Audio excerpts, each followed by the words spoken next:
नमस्कार, मैं सुशांत प्रताप सिंह हूं और आप देख रहे हैं यूपी न्यूज। पहलगाम में हुए आतंकी हमले के बाद भारत ने जब से पाकिस्तान के साथ हुए सिंधु जल संधि पर सख्त रुख अपनाया है, तब से पाकिस्तान बौखला गया है। बौखलाए पाकिस्तानी नेताओं की बहरिस्त में एक नया नाम जुड़ गया है, पाकिस्तान के रेल मंत्री हनीफ अब्बासी का। हनीफ अब्बासी ने रावलपिंडी में मीडिया के सामने भारत को परमाणु बम की गीदड़ भभकी थी। उन्होंने कहा कि पाकिस्तान के परमाणु बम चौकों पर सजाने के लिए नहीं है। उन्होंने कह दिया ना कि अगर हमारा पानी बंद करेंगे तो फिर जंग के लिए तैयार हो जाएं।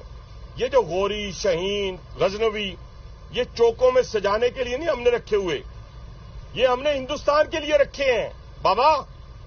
ये जो 130 एटॉमिक हमारे पास वेपन है, वो हमने सिर्फ मॉडल बनाने के लिए नहीं रखे हुए। और आपको पता ही नहीं कि हमने पाकिस्तान के किस किस हिस्से में रखे हुए हैं।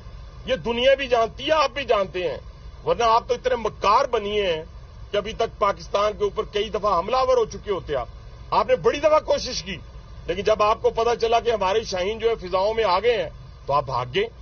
तो इसलिए मैं दोबारा दोहराने लगा हूं, ये जो बैलिस्टिक मिसाइल है, ये जो क्रूज मिसाइल है, ये जो शाहीन है, गौरी है, ये मैं फिर दोहराने लगा हूं, ये हमारे चौकों में नहीं है। ये हमारे बिल्कुल आप इनका रुख आपकी तरफ है और किसी की तरफ नहीं है। तो इसलिए ये सोचना भी ना कि आप पाकिस्तान की हदूद को क्रॉस करोगे, अगर सोचोगे भी तो उसका खमियाजा आपको भुगतना पड़ेगा। ये हनीफ अब्बासी वही हैं जिन पर साल 2012 में 500 किलो ड्रग्स के दुरुपयोग का केस दर्ज हुआ था।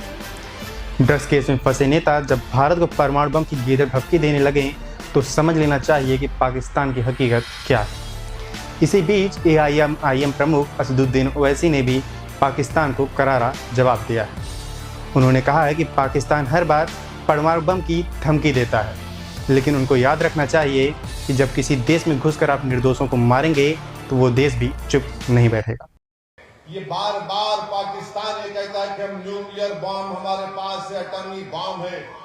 याद रखिए, अगर आप किसी मुल्क के अंदर जाकर मासूम लोगों को मारेंगे तो कोई भी मुल्क खामोश नहीं बैठने वाला है, चाहे हुकूमत किसी की भी हो।